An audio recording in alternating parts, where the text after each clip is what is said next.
할렐루야. YDP 예배 오신 여러분들을 예수님의 이름으로 축복하고 환영합니다. 오늘도 예배 드리기 앞서 자리에서 일어나셔서 주님 앞에 우리 기도로 예배 준비하시겠습니다. 주님 하나님 아버지 감사합니다. 우리가 오늘도 이렇게 주님의 임재 앞에 나와 예배할 수 있게 하심에 감사합니다.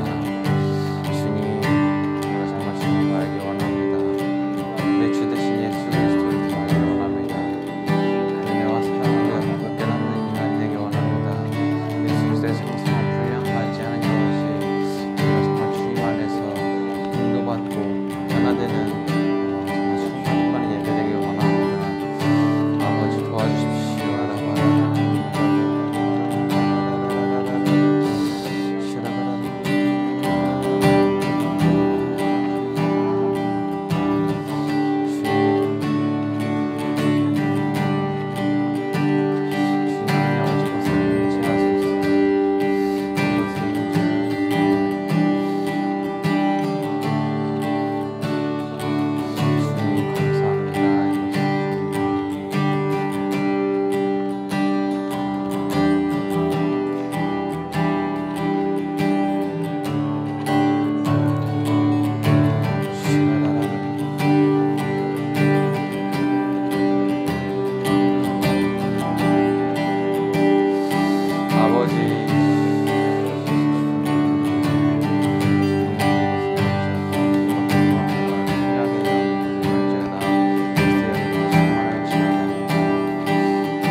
오직 주의 사랑에 매여 내 영 기뻐 노래합니다.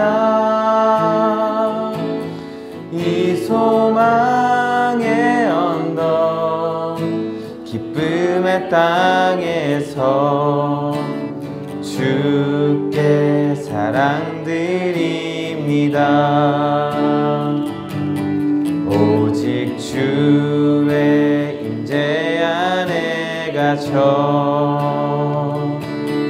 내 영 기뻐 찬양합니다.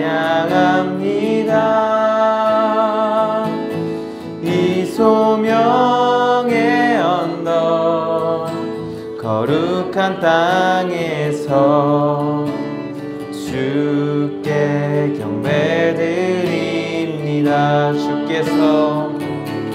주께서 주신 모든 은혜 나는 말할 수 없네. 내 영혼 즐거이 주 따르렵니다. 주께 내 삶 드립니다. 주께서 주신 모든 은혜 나는 말할 수 없네. 내 영혼 즐거이 주 따르렵니다. 주께 내 삶 드립니다. 처음부터 찬양하시겠습니다. 오직 주의 사랑에 매여 내 영 기뻐 노래합니다. 이 소망의 언덕 기쁨의 땅에서 주께 사랑드립니다. 오직 주의 임재 안에 갇혀 내 영 기뻐 찬양합니다. 이 소명의 언덕 거룩한 땅에서 주께 경배 주께서 주신 모든 은혜 나는 말할 수 없네. 내 영혼 즐거이 주 따르렵니다. 주께 내 삶 드립니다. 주께서 주신 모든 은혜 나는 말할 수 없네. 내 영혼 즐거이 주 따르렵니다. 아멘. 주께 내 삶 드립니다. 주께서 주신 모든 은혜 나는 말할 수 없네. 내 영혼 즐거이 주 따르렵니다. 주께 내 삶 드립니다.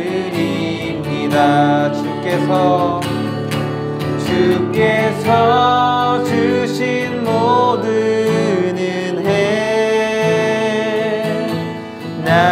나는 말할 수 없네. 내 영혼 즐거이 주 따르렵니다.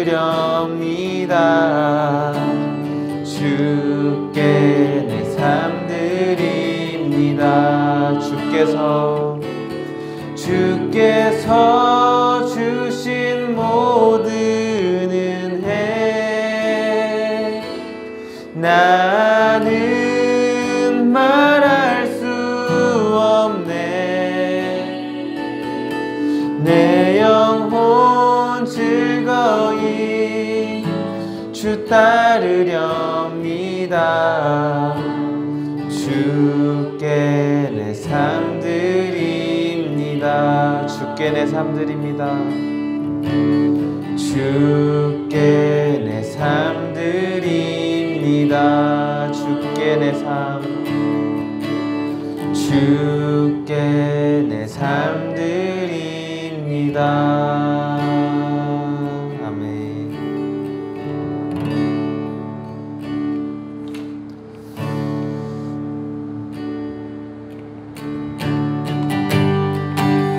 박수 치시면서 찬양하시겠습니다.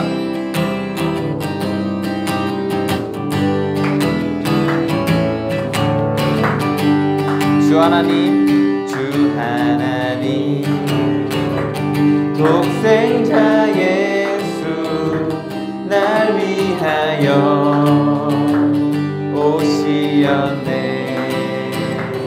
내 모든 죄 다 사하시고 죽음에서 부활하신 나의 구세주 살아계신 주 나의 참된 소망 걱정 근심 전혀 없네. 사랑의 주 내 갈 길 인도하니 내 모든 삶의 기쁨 늘 충만하네. 아멘. 주 안에서 거듭난 생명 도우시는 주의 사랑 참 기쁨과 확신 가지고 예수님의 도우심을 믿으며 살리. 살아계신 주 나의 참된 소망 걱정 근심 전혀 없네. 사랑의 주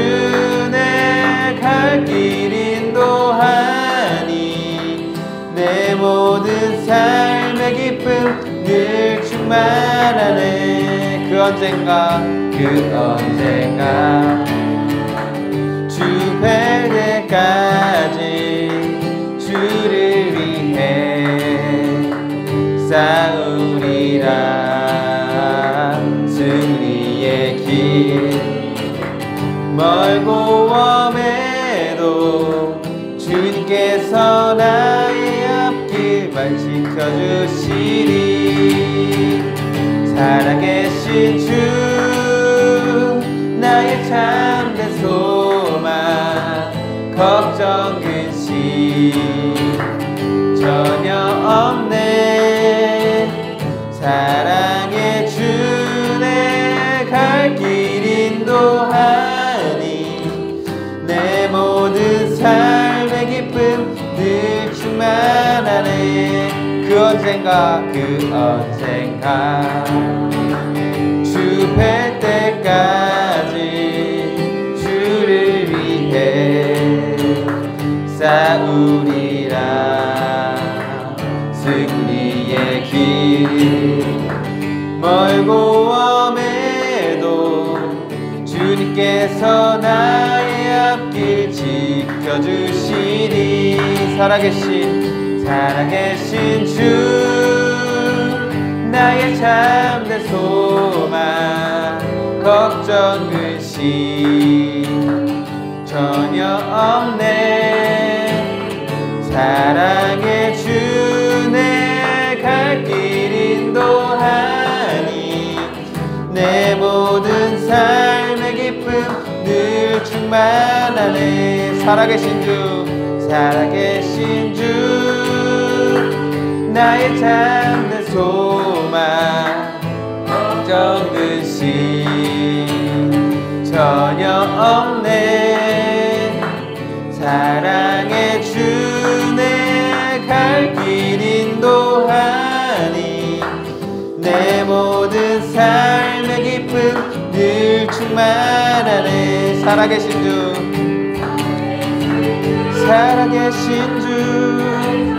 내 소망 걱정 근심 전혀 없네. 사랑의 주 내 갈 길 인도하니 내 모든 삶의 기쁨 늘 충만하네. 아멘. 다시 살아계신 주 소망 걱정 근심 전혀 없네. 사랑의 주 내 갈 길 인도하니 내 모든 삶의 기쁨 늘 충만하네. 아멘.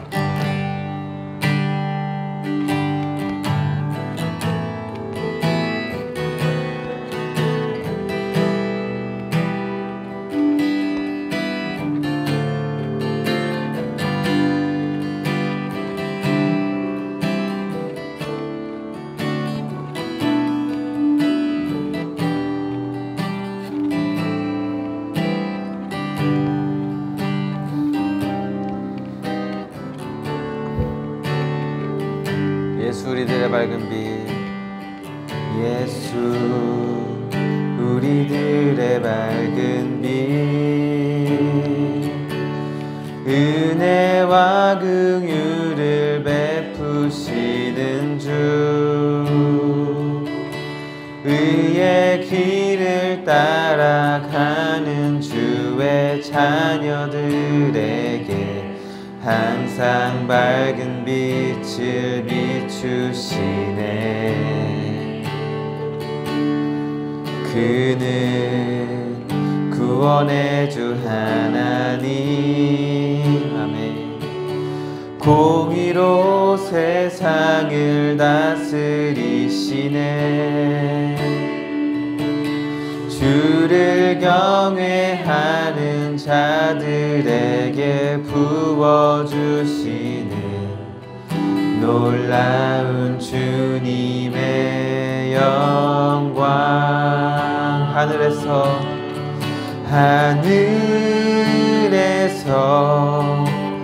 찬란하게 빛나는 주의 영광. 이 땅에 오셨네. 어둠을 밝히고 새 생명 주시네. 영원히 빛나는 나의 예수님 높이 영광과 찬양 받으실 그 이름 경배합니다. 슬픔을 거두고 내게 자유 주시네.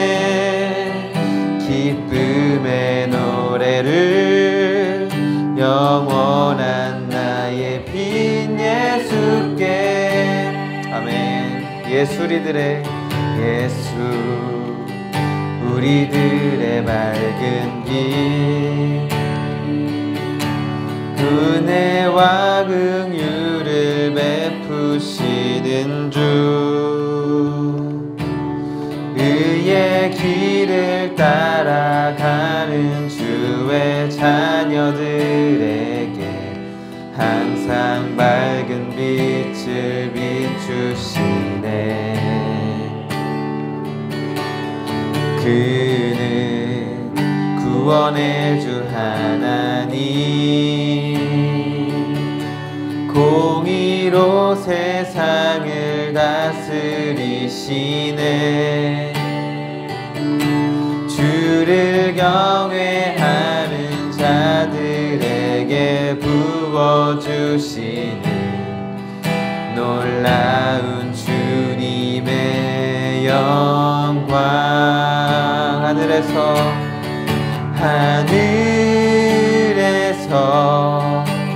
찬란하게 빛나는 주의 영광. 땅에 오셨네. 어둠을 밝히고 새 생명 주시네. 영원히 빛나는 나의 예수님 높이 영광과 찬양 받으실 그 이름 경배합니다. 슬픔을 거두고 내게 자유 주시네. 기쁨의 노래를 영원한 나의 빈 예수께. 하늘에서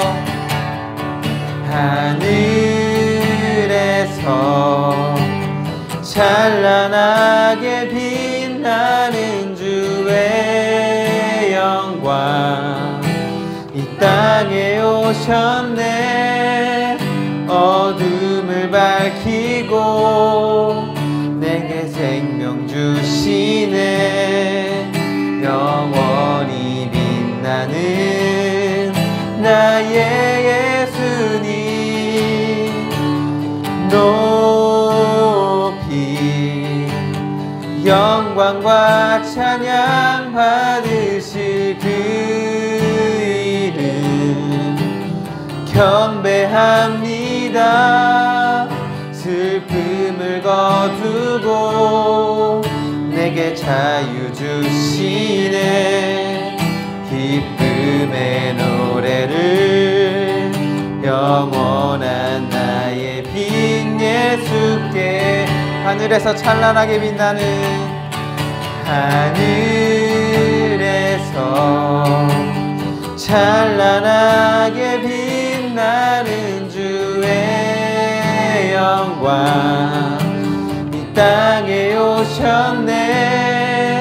어둠을 밝히고 새 생명 주시네. 영원히 빛나는 나의 예수님 높이 영광과 찬양 받으실 그 이름 경배합니다. 슬픔을 거두고 내게 자유 주시네. 기쁨의 노래를 영원한 나의 빈 예수께 높이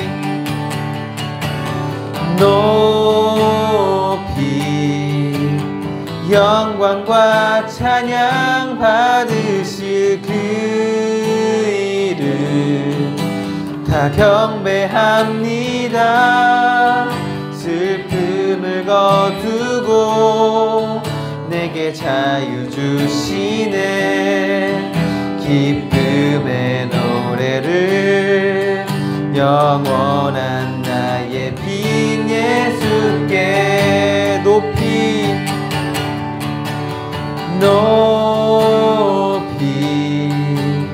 영광과 찬양 받으실 그 이름 경배합니다.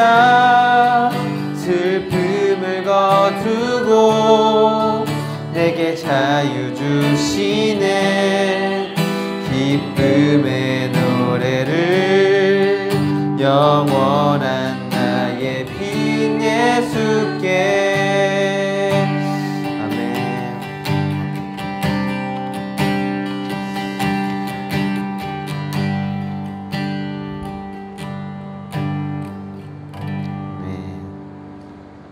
하나님 아버지 감사합니다. 이 시간 연약하고 부족한 저희들을 불러주시고 주님을 예배할 수 있게 하시니 감사합니다. 주님 우리에게 참 자유가 되어주시고 모든 어둠을 몰아내시고 빛이 되어주신 그 예수 그리스도를 이 시간 찬양하기 원합니다. 주님 우리 예배를 주님 기쁘게 받으시길 주님 원합니다. 주님 이 시간 우리 각자의 마음 다르지만 주님 앞에 겸손한 마음으로 긍휼하심을 구합니다. 이 시간 주의 말씀으로 우리의 마음을 다스려 주시고 하나님께서 주신 그 말씀을 우리가 온전히 받아들일 수 있도록 우리의 다치고 굳어진 마음을 좀 부드럽게 하여 주십시오. 주님 마치는 모든 시간 가운데 성령 하나님 예배를 온전히 통치하여 주십시오. 온전히 맡겨드립니다. 감사하며 예수님의 이름으로 기도합니다. 아멘. 같이 말씀 읽겠습니다. 시작. 그날 예수께서 집에서 나가사 바닷가에 많으심에 우리가 그에게로 모여 들거늘 예수께서 배에 올라가 앉으시고 우리는 해변에 서 있더니 예수께서 비유로 여러 가지를 그들에게 말씀하여 이르시되 씨를 뿌리는 자가 뿌리러 나가서 글쎄 더러는 길가에 떨어짐에 새들이 와서 먹어버렸고 더러는 흙이 얕은 돌밭에 떨어짐에 흙이 깊지 아니하므로 곧 싹이 나오나 그가 도둠에 타서 뿌리가 없으므로 말랐고 더러는 가시떨기 위에 떨어짐에 가시가 자라서 기운을 막았고 더러는 좋은 땅에 떨어짐에 어떤 것은 100배 어떤 것은 60배 어떤 것은 30배의 결실을 하였느니라. 귀 있는 자들은 들으라 하시니라. 그들이 예수께 나와 이르되 어찌하여 그들에게 비유로 말씀하시나이까. 대답하여 이르시되 천국의 비밀을 아는 것이 너희에게는 허락되었으나 그들에게는 아니 되었나니 무릇 있는 자는 받아 넉넉하게 되되 없는 자는 그 있는 것도 빼앗기리라. 그러므로 내가 그들에게 비유로 말하는 것은 그들이 보아도 보지 못하며 들어도 듣지 못하며 깨달아도 깨닫지 못함이라. 이사야의 예언이 그들에게 이루어졌으니 이르렀을 때 너희가 듣기는 들어도 깨닫지 못할 것이요 보기는 보아도 알지 못하리라. 이 백성들의 마음이 완악하여져서 그 귀는 듣기에 둔하고 눈은 감았으니 이는 눈으로 보고 귀로 듣고 마음으로 깨달아 돌이켜 내게 고침을 받을까 두려워함이라 하였느니라. 그러나 너희 눈은 보므로 너희 귀는 들음으로 보기이도다. 내가 진실로 너희에게 이르노니 많은 선지자와 의인이 너희가 보는 것들을 보고자 하여도 보지 못하였고 너희가 듣는 것들을 듣고자 하여도 듣지 못하였느니라.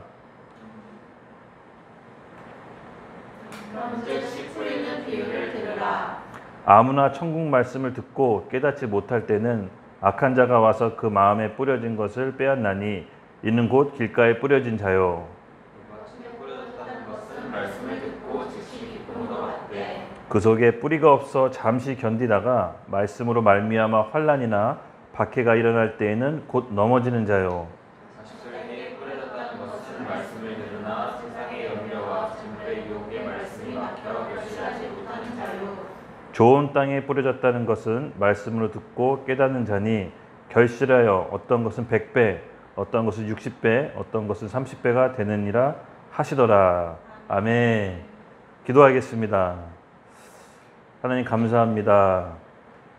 정말 하나님의 생명이 말씀으로 우리 가운데 심겨지는 밤이 되게 하여 주시옵소서.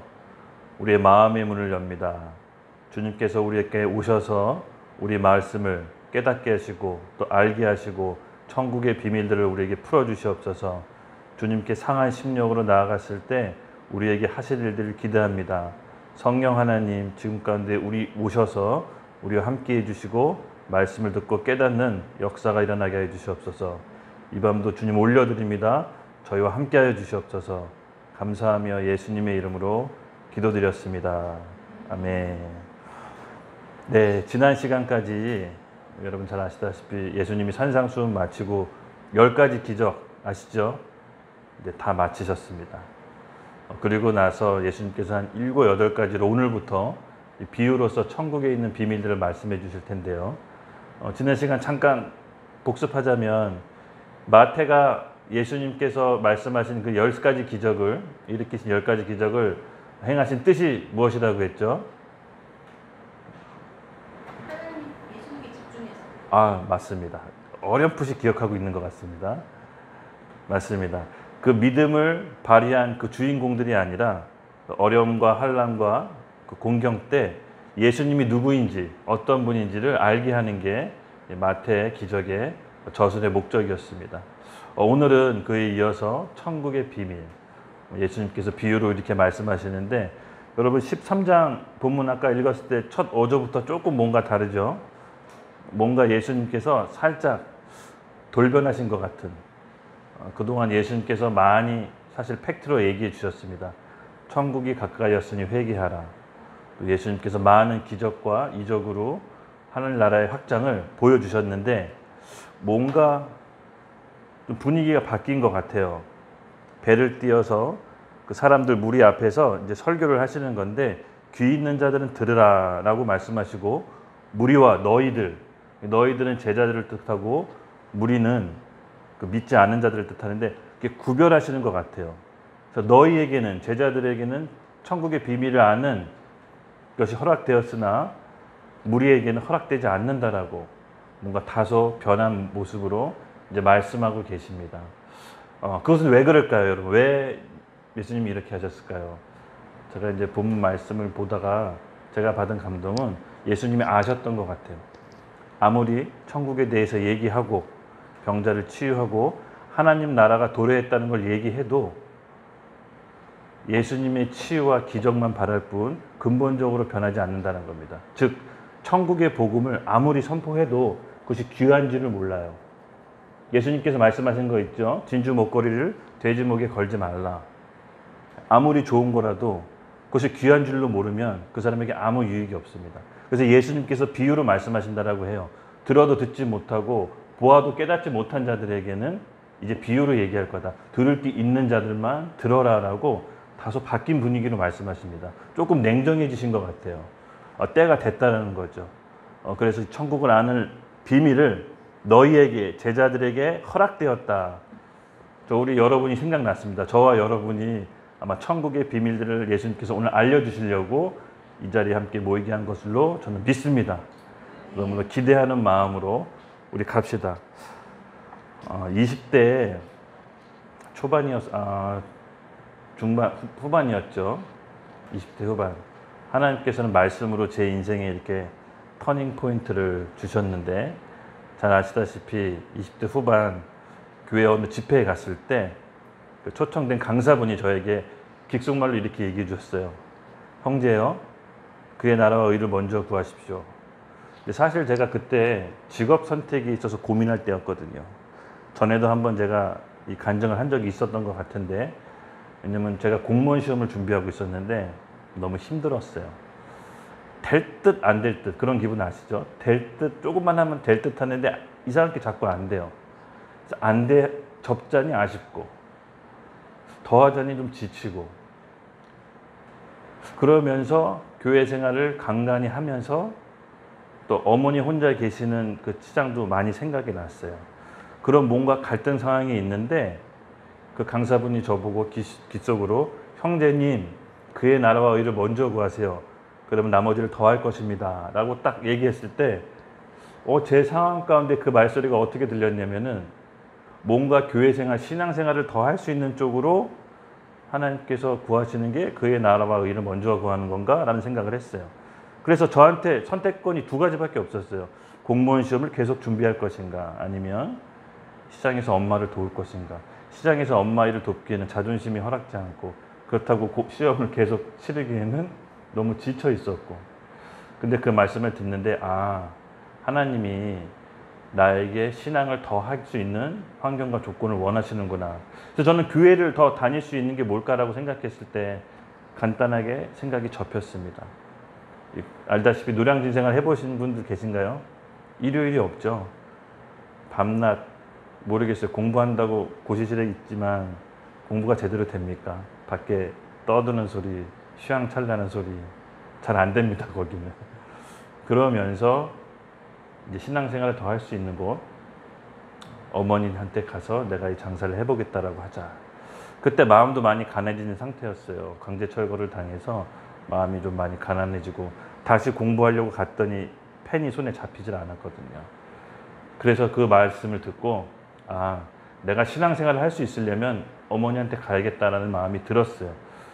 그래도 어머니 시장은 새벽에 일찍 일어나는 거 빼놓고는 일요일에 실수가 있었기 때문에, 그리고 오후에 좀 시간이 자유로웠기 때문에 그의 나라와 의를 먼저 구하라는 게 이런 뜻이었구나라고 그때 당시 딱 받아들였어요.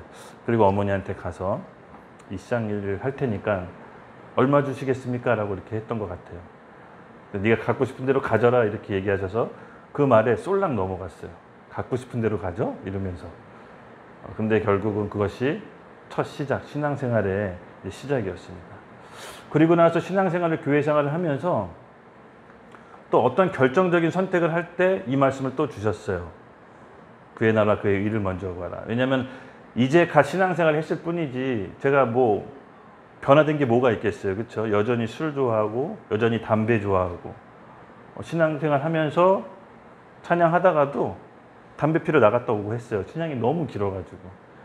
그리고 이제 예배 끝나고 셀 모임 한답시고 셀 동생들 이렇게 해가지고 같이 맥주 한잔 마시러 가고, 맥주 절대 안 먹더라고요.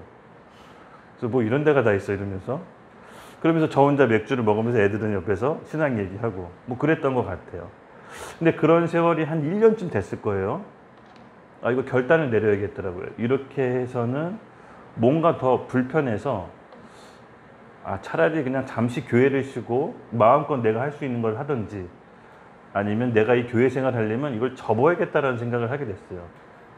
그때 희한하게 또 말씀을 찾는데 이 말씀이 보였습니다. 마태복음 6장 33절. 너희는 그의 나라와 의를 먼저 구하라. 여기서 그의 나라와 의를 구하는 게 뭘까? 결국 하나님 또 술, 담배 끊으라는 소리네? 이렇게 또 왔어요. 그래서 결단을 내렸어요. 술, 담배 끊기로. 근데 잘 되지 않았어요. 왜냐하면 이 중독이라는 건 쉽게 되지 않았어요. 그때 제가 일 끝나고 오후에 혼자 책상에서 기도했던 생각이 나요. 하나님, 이 술, 담배 끊고 싶은데 제 힘으로는 안 됩니다. 하나님 도와주세요라고. 처음으로 제 입으로 도와주세요라는 말을 했던 게 제가 기억이 나요. 근데 거짓말처럼, 정말 거짓말처럼 어떤 바쁜 상황을 만들어서 술, 담배를 끊게끔 됐습니다. 생각해 보니까 어떤 결정적인 순간에 제가 어떤 선택을 해야 될 때 그의 나라와 의를 구하라는 말씀으로 저를 이렇게 인도해 주신 것 같아요. 그리고 나서 사업을 하고 일이 또 진행이 됐습니다. 근데 여러분 아시다시피 신앙생활은 꽃길만 있는 게 아니죠. 어려운 일이 반드시 옵니다. 그것도 상상할 수 없는 어려움. 어떤 사람은 이렇게 얘기하더라고요. 크리스찬은 진흙탕에서 꽃을 피워야 된다. 죄 많고 척박한 이곳에서 연꽃처럼 피어나는 꽃과 같다. 맞습니다. 예수님 믿는다고 해서 갑자기 모든 게 꽃길처럼 되지는 않습니다. 전 더 어려웠어요. 예수님 믿고 더 힘들고 내면이 더 복잡했어요. 영적 싸움이 더 심했던 것 같아요. 그러던 와중에 정말 어려운 일이 있었어요. 사람이요, 여러분, 돈이 없으면 단돈 몇만 원이 없어서 진짜 힘들어요. 그렇게 딱 생기는 때가 있어요.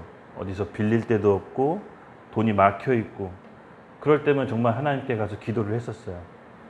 근데 또 이 말씀을 주세요. 먼저 그의 나라와 의를 구하라. 좀 화가 나더라고. 아니, 당장 돈이 필요한데 하나님, 당장 발등에 불이 떨어졌는데 도대체 그의 나라와 의를 어떻게 구하라는 겁니까? 이제 이 말씀 압니다. 이 말씀 무슨 뜻인지 압니다. 저한테 20대 청년 때부터 주시지 않았습니까?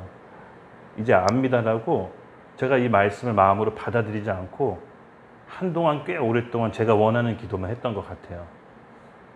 그렇게 하다가 상황은 점점 안 좋아지고 어려워졌죠.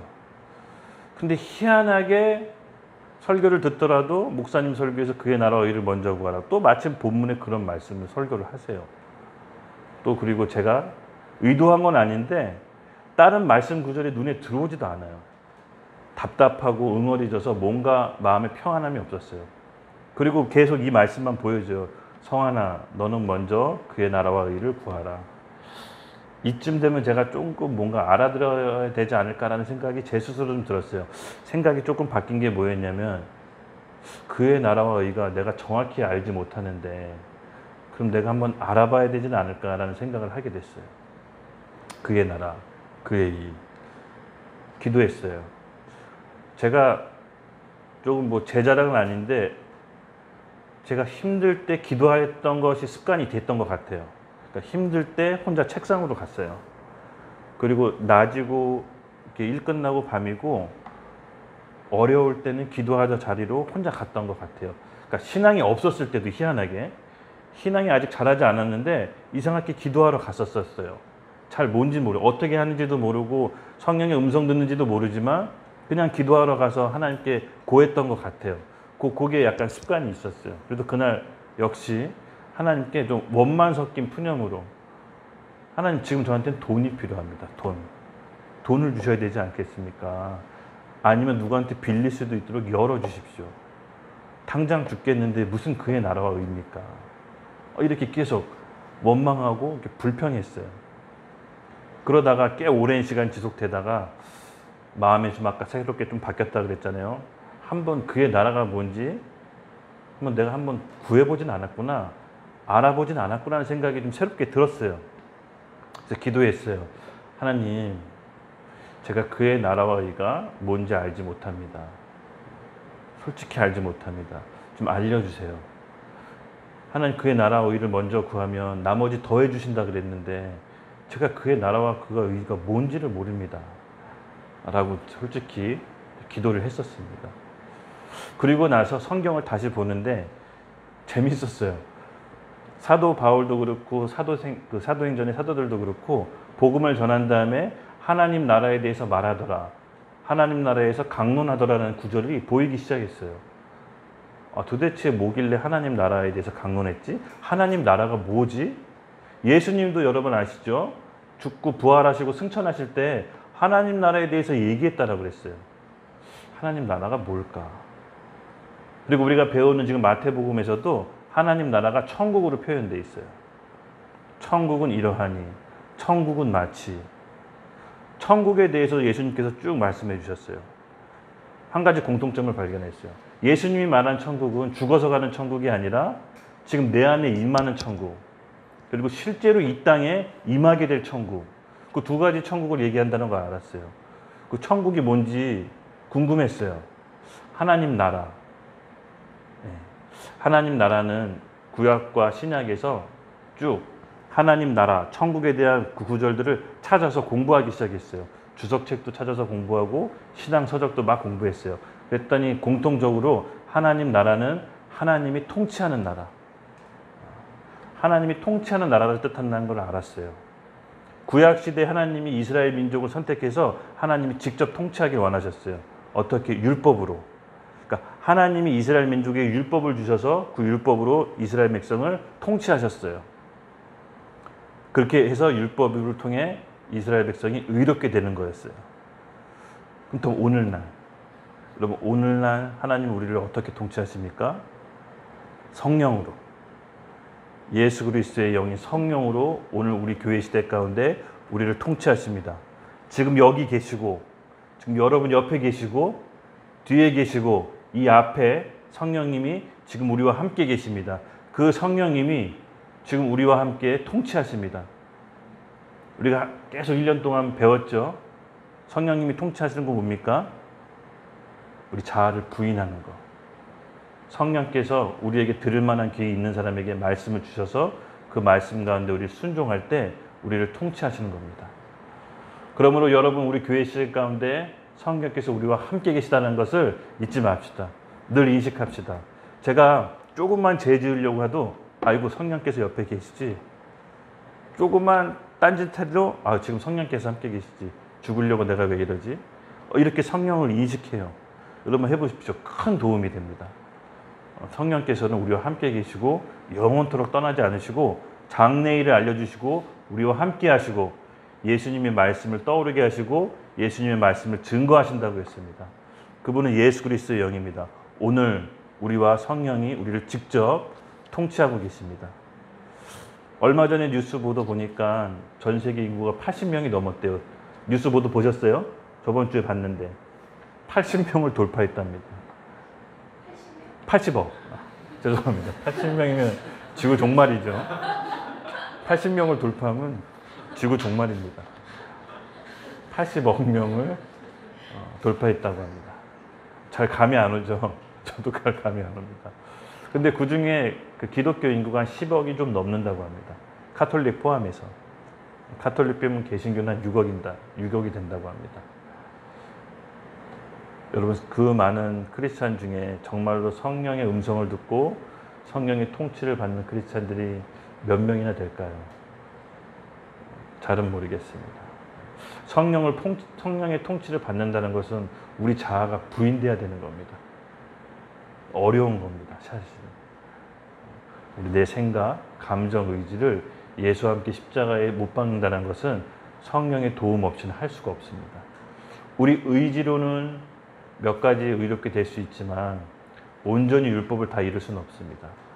사람의 몸으로는, 육신으로는 율법을 이룰 수 없기 때문에 우리가 영으로 인도를 받는 겁니다. 여러분 우리 기독교, 우리 지금 이 시간 마지막 때 하나님께서 천국의 비밀을 알려주실 때 우리가 성령의 통치를 받기를 정말 사모합시다. 예수님께서는 허락된 자에게 천국의 비밀을 알려주신다고 했습니다. 이게 되게 재밌는 게 뭐냐면요. 예수님께서 아까 알려줘도 못 알아들어요. 이게 귀한지 모르기 때문에. 예수님이 약간 제가 아까 얘기하다 좀 뺐는데 삐지신 것 같아. 계속 얘기하고 기적 보여주고 죽은 자 살리고 해줬는데 못 알아들으니까 삐졌어요. 에이 안 알려줘. 들을 게 있는 자만 들어. 이렇게 조금 나오신 것 같아요. 그러면 여러분 오늘 우리가 성령의 음성을 듣고 주님께 나아갑시다. 반드시 하나님께서는 때에 따라 맞게 정말 그의 나라와 의를 먼저 구하라는 말씀처럼 우리에게 말씀으로 이끄십니다. 성령이 하시는 일은 예수님의 진리의 말씀을 증언하시고 우리를 깨닫게 하십니다. 지나고 나니까 그 어려운 과정과 힘든 과정 끝에 지금 생각해 보니까는 하나님께서 저에게 사명과 비전을 주셨던 것 같아요. 제가 너무 못 알아들으니까 저한테 좋은 거 주시고 싶은데 10수년에 걸쳐 동일한 말씀으로 좋은 걸 주시고 싶은데 제가 관심도 없고 못 알아들으니까 상황적으로 만들어 주신 것 같아요. 제 이름 김성한인 거 아시죠? 우연의 일치인지 모르겠지만 제 이름의 뜻이 뭔지 아십니까? 한 나라를 이룬다. 이룰성 나라 한자입니다. 아버지가 우연스럽게 지었는지 모르겠지만 이름 참 기가 막히죠? 한 나라를 이룬다. 참 지금 생각해보니까 희한해요. 제가 지금 나라를 이루고 있지 않습니까? 저와 여러분이 공동체를. 그럼 하나님 나라 이렇게 이루고 있다라고 봅니다. 이 이름이 예언이 성취됐구나. 하도 못 알아들으니까 이 바보 같은 놈이 자꾸 못 알아듣고 딴짓하니까 하나님 상황적으로 계속 말씀해 주시고 알아듣게 해주시고 해주시니까 이게 너무 감사한 거예요. 얼마나 하나님 답답했을까. 얼마나 내가 고집스러웠을까. 얼마나 고집스러웠길래 이렇게 상황적으로 알려주시는 걸까. 감사했습니다. 그래서 우리가 천국을 배울 때는 여러분 좀 이따가 4가지 밭 비유를 제가 얘기할 텐데 오늘은 조금 다른 관점으로 얘기할게요. 사실 이 4가지 밭 비유는 여러 차례 설교를 제가 했었습니다. 근데 그때는 각각 밭이 각각 다른 사람의 마음의 상태라고 제가 얘기했는데 오늘 본문 말씀 읽으면서 제가 들었던 생각은 우리의 마음이 온전히 의롭게 되는 과정이라는 걸 제가 깨달았어요. 길가, 가시덤불, 돌짝밭, 그리고 옥토가 되기까지 우리가 거쳐가야 되는 영적인 단계라는 것을 하나님께 새로운 각도로 보여주셨어요. 그래서 이 얘기를 함께 나누려고 해요. 첫 번째입니다. 여러분, 길가.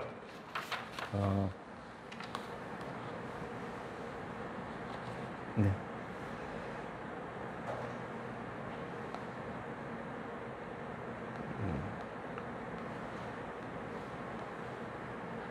네.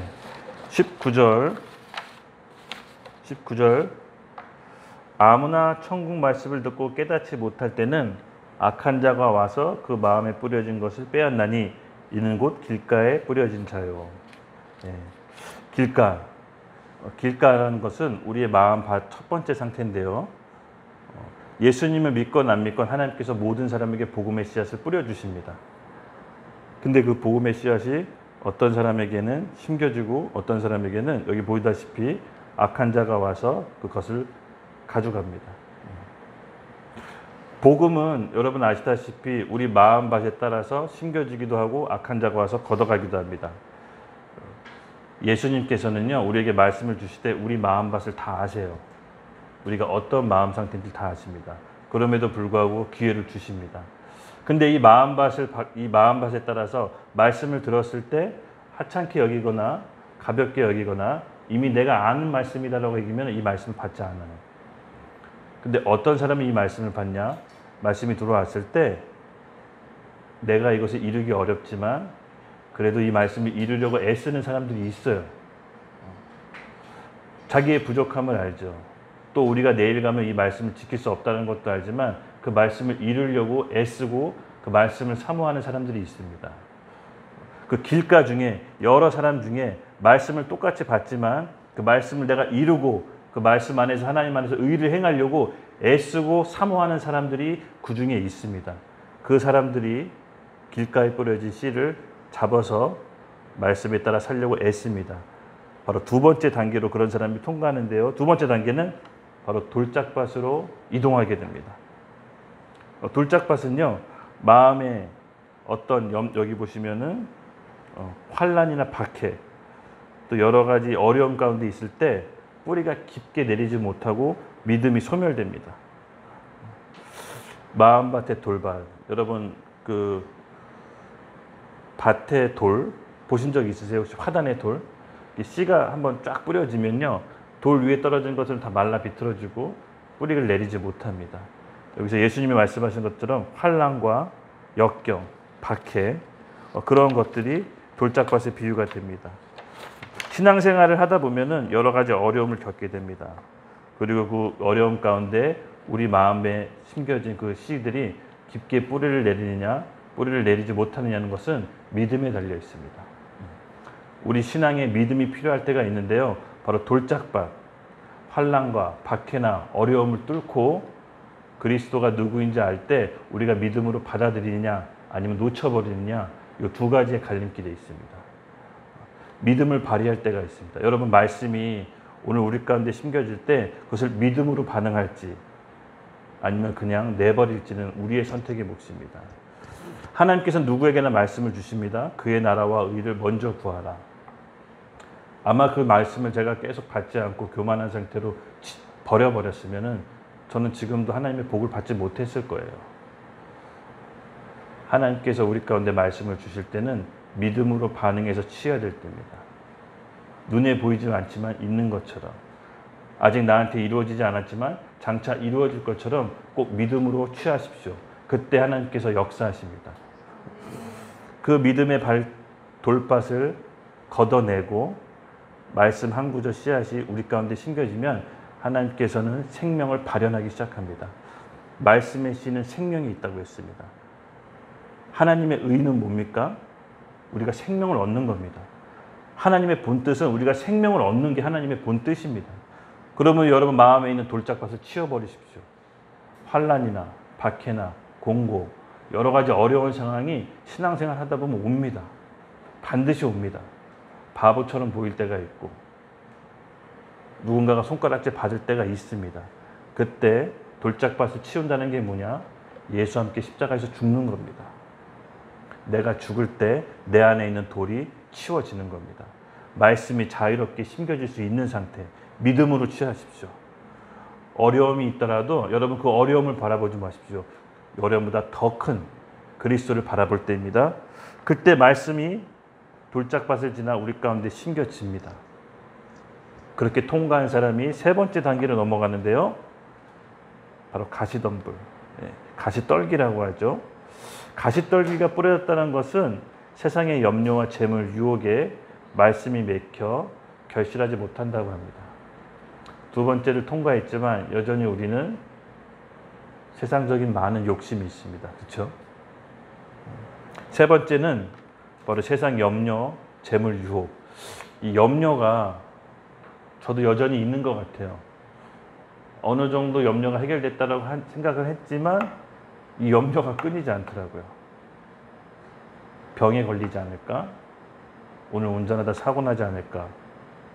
하나 엄마가 괜히 출근하다 넘어지지 않을까? 하나가 유치원에서 다치지 않을까? 어머니가 새벽에 택시 타고 오다가 잘못되지 않을까? 기운이 옮기다가 불에 대지 않을까?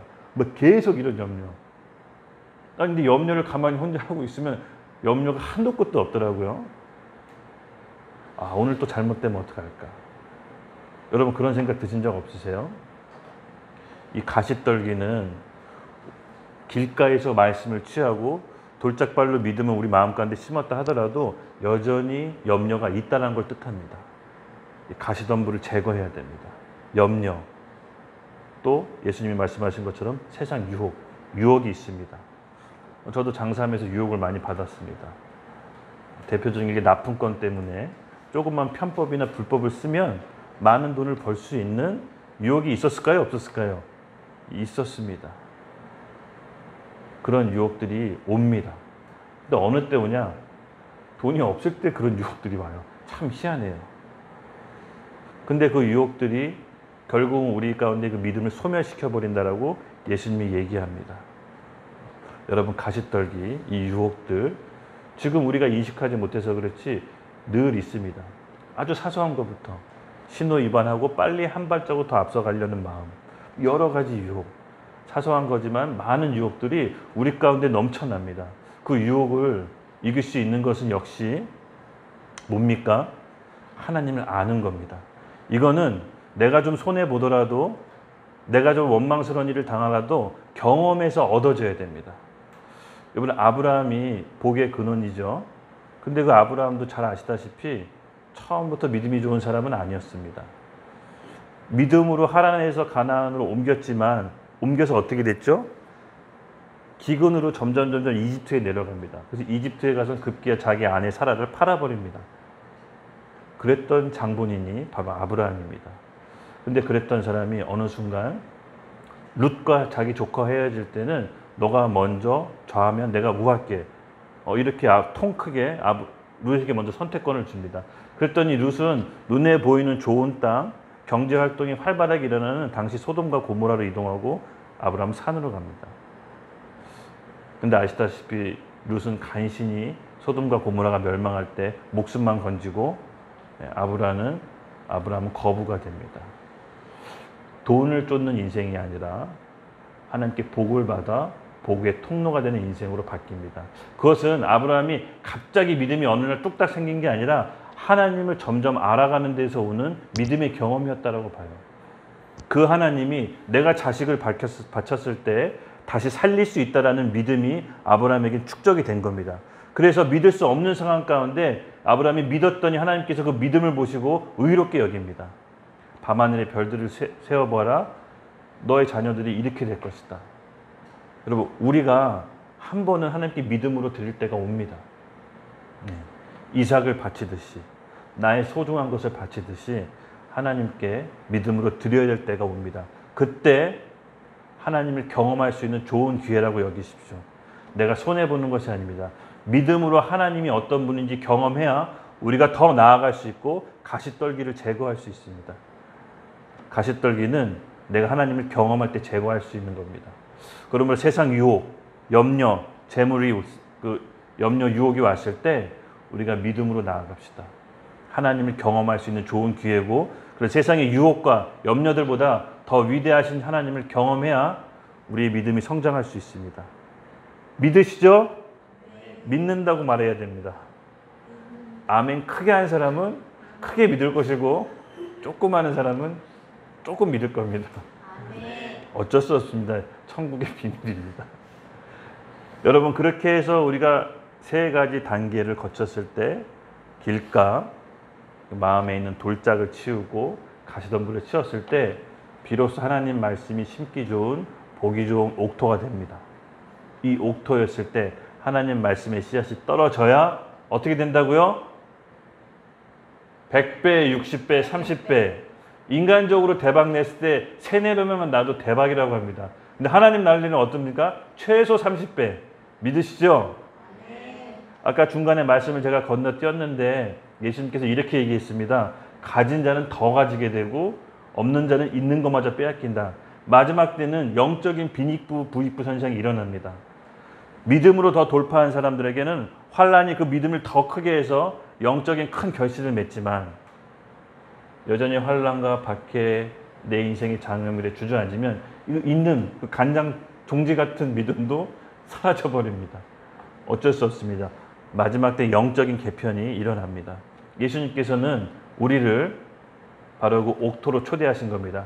우리 삶 가운데 우리 혼이 죽고 거듭남으로 자기를 부인해서 따라갈 때 우리 마음밭이 비로소 하나님 말씀이 잘 심겨지기 좋은 옥토가 되는 겁니다. 그 옥토된 마음을 보시고 하나님께서 말씀을 던져주시는 거예요. 하나님 말씀이 우리 가운데 심겨졌는데 변하지 않는 사람은 한 명도 본 적이 없습니다. 변하지 않았는데요? 아니요. 옥토가 아니었겠죠.